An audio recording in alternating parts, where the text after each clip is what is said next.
respondeu o Rogério Ceni ontem, foi até bem educado.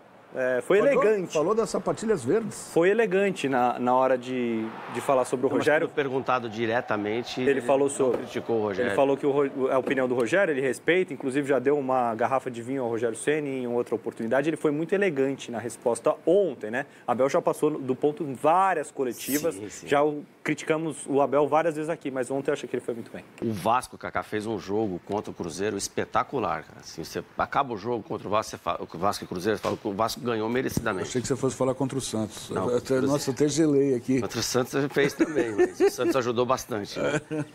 Contra o Cruzeiro, não. O Vasco jogou muita bola, tá? Então pressionou o tempo todo, lutou por todo o espaço do campo, não deixou o Cruzeiro sair jogando, anulou o Cruzeiro e fez os gols.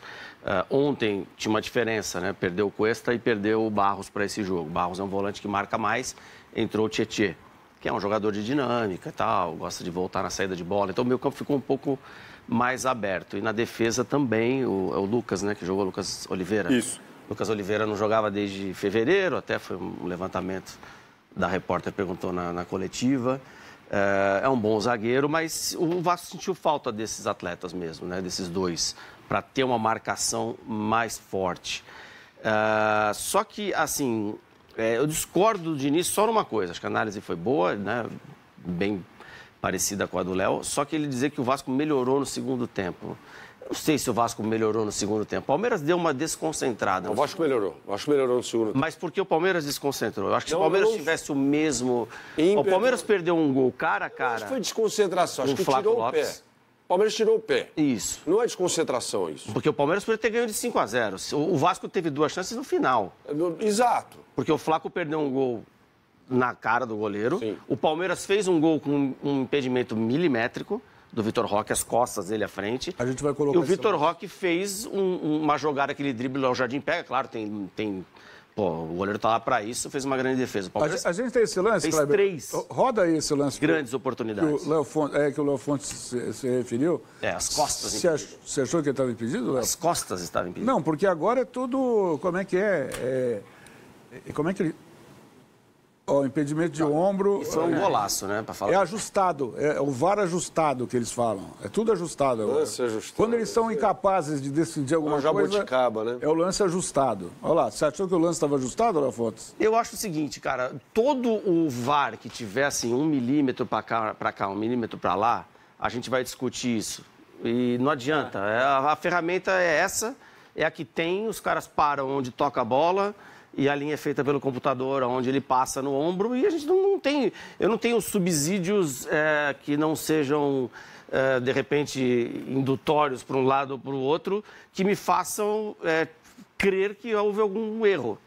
A CBF, infelizmente, não distribuiu o áudio do VAR, a gente não tem como passar. Teve um jogo ontem, Léo? Qual foi o jogo ontem da Champions que o cara estava com... um pedaço aqui da PSV e... No jogo do Barcelona teve também.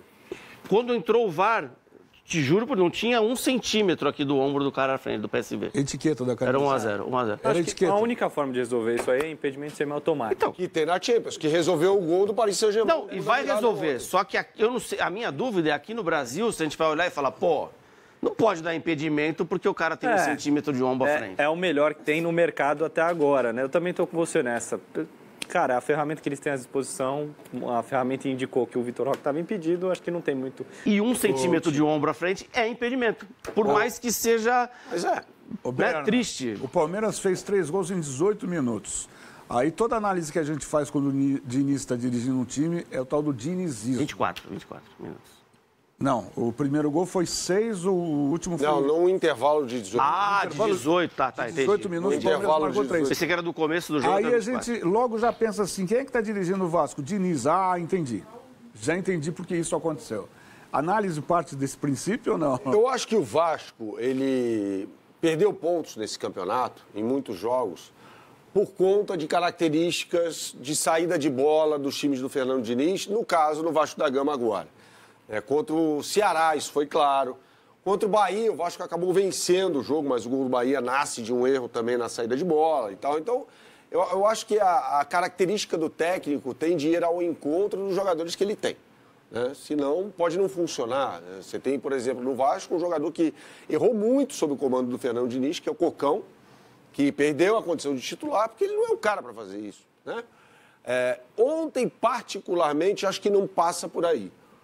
O Léo foi bem quando ele destacou o problema no meio de campo do Vasco. Né? E isso passa muito pela ausência do Barros. Não que o Barros ontem fosse evitar esse 3-0 acachapante nos primeiros minutos do jogo, não. Mas passa muito por ele também. Né? Um belíssimo cabeça de área. Então ele entrou com o Hugo Moura e Tietê, né? Isso. O Hugo Moura tem muitas limitações e o Tietê não é necessariamente um jogador de ocupação de espaço defensivo, né? É um jogador muito bom para sair com a bola, um jogador que vai acionar o atacante, vai tentar um passe mais decisivo, mas não é necessariamente um cara para compor sistema defensivo de meio de campo com tanta... Não é tão físico quanto precisava naquele momento. Você precisava ter um meio de campo mais físico, né, contra o Palmeiras. O que é até, de certa forma, contraditório em relação ao que o Bahia fez com o Palmeiras no domingo. Porque o Rogério Ceni, para mim, entrou com um meio de campo bem leve naquela partida e deu certo. Né? Eu achei que ele ia entrar com Acevedo e Rezende, ele entrou com Acevedo e Rodrigo Nestor, além do Everton Ribeiro, e deu muito certo. Ontem o Vasco tentou algo parecido e deu muito errado. Né? O Vasco foi nocauteado. Assim, foi um primeiro tempo do Palmeiras, nível River Plate lá, nível internacional no Allianz Parque. Então pode ser uma estratégia para enfrentar o Palmeiras. Eu acho que dá para enxergar um copo meio cheio para os adversários nesse caso, que é segurar o ímpeto do Palmeiras nos primeiros 30 minutos. Você pode ter um caminho aí. Como o Léo disse, é um time muito competente num jogo vertical pelo meio. E o Rafael Veiga jogou um bolão ontem. E quando eu falo bolão, eu estou falando no primeiro tempo, que foi quando o Palmeiras sobressaiu. Jogou um bolão. Bolão. Jogou demais o Rafael Veiga. Inclusive, no segundo tempo, ele dá um lançamento para o cruzamento para esse gol que o Flaco Lopes perde. Absurdo o lançamento, Kaká. Um jogador que já apontava. Ele não me lembro quem era o jogador, era o ponto esquerda. Antes de receber a bola, ele já apontou. Corra. O cara correu, ele pumba. Deu um lançamento de 40 metros. Uma coisa linda, linda, linda. Ele jogou muito.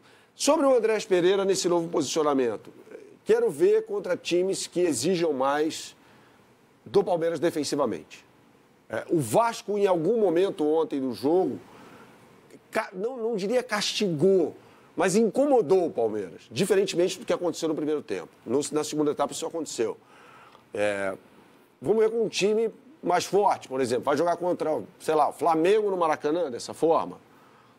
O Flamengo no Maracanã é um time que vai te castigar em algum momento. Né? Então, ele precisa ser mais observado. Acho que não dá para tirar uma análise, fazer uma análise, melhor dizendo, definitiva do Andrés Pereira em relação ao que aconteceu ontem no Allianz Parque, até porque o Vasco foi um adversário majoritariamente frágil.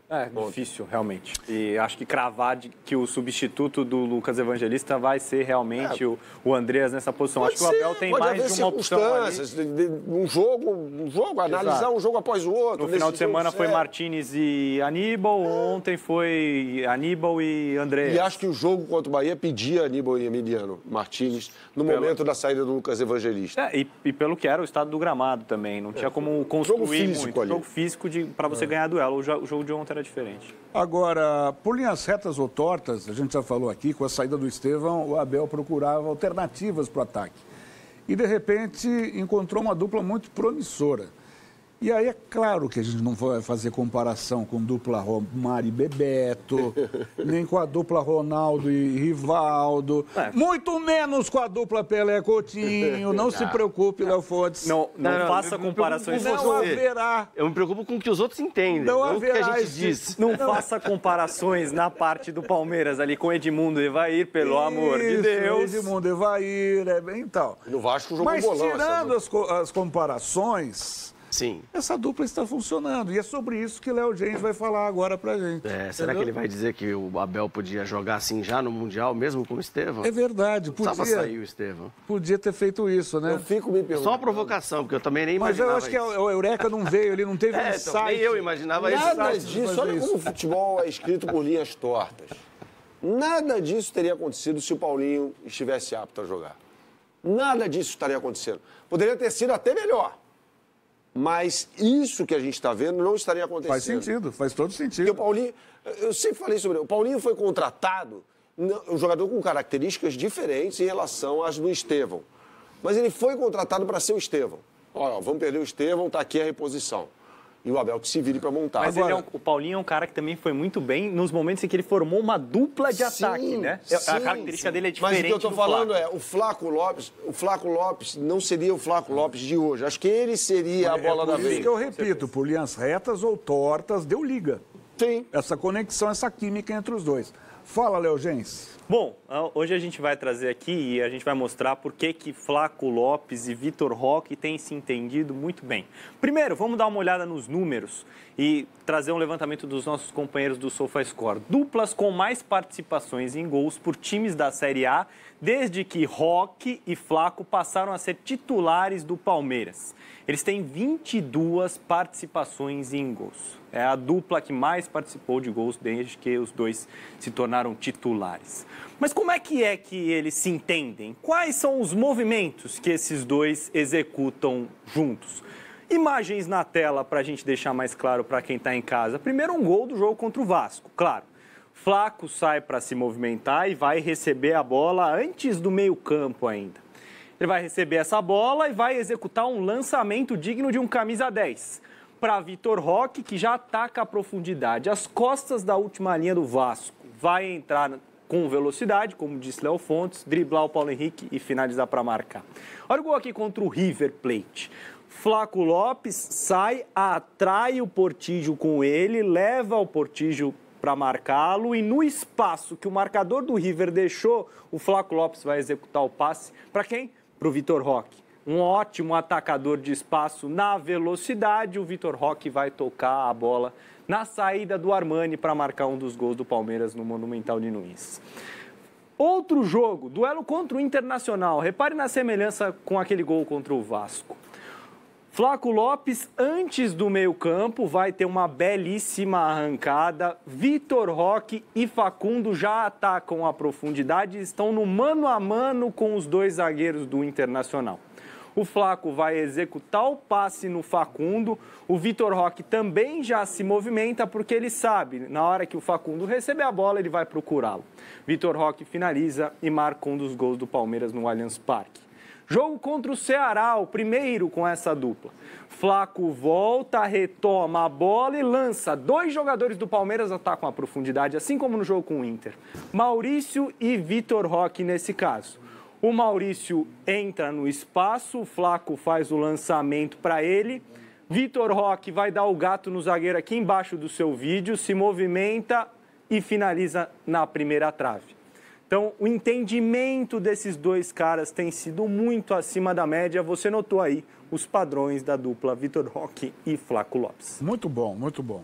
Tendência de crescimento, a gente tem muito assunto para tratar no Bola, a gente não pode ficar num assunto só. E só para encerrar com relação ao Palmeiras, a presidente Leila Pereira prometeu entrar na justiça contra o Flamengo, diante do fato do Flamengo querer o maior pedaço da pizza aí. E disse que o Flamengo tem que criar uma liga própria. O Flamengo jogar contra ele mesmo. Vamos lá, abre aspas. Se a atual gestão do Flamengo acha que por meio desta ação na Justiça do Rio estão travados 77 milhões, negócio da Libra, né? Conseguirá mudar o acordo assinado pelo presidente Landim, pode tirar o cavalinho da chuva. O Palmeiras não fará qualquer concessão nem reabrirá um assunto que já foi discutido exaustivamente, está encerrado.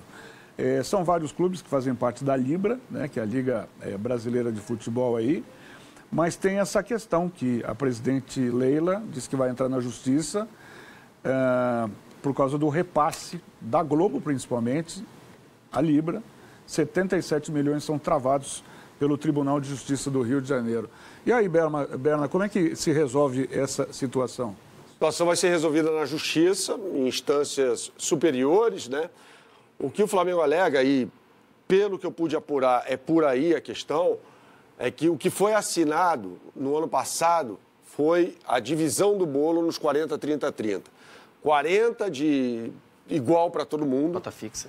30 de classificação na edição anterior do Campeonato Brasileiro, 30 por audiência no pay-per-view. tá? E esse imbróglio diz respeito aos 30%, esses 30% referentes à audiência, tá? E o Flamengo alega que, por ser o clube que tem mais audiência, tem que receber mais. Houve uma reunião em maio deste ano em que não houve um acordo, não se chegou a um acordo. Tem que ter consenso, né? De acordo com o Estatuto da Libra, é necessário que haja unanimidade para que uma decisão desse tamanho seja tomada. E não houve unanimidade. Mas a Libra entubou isso aí. E o Flamengo alega que foi entubado e fala, não, não houve unanimidade, então eu não vou aceitar essa situação, por isso recorreu à Justiça. É um imbróglio aí que a gente espera que eles cheguem logo a um acordo. E se a gente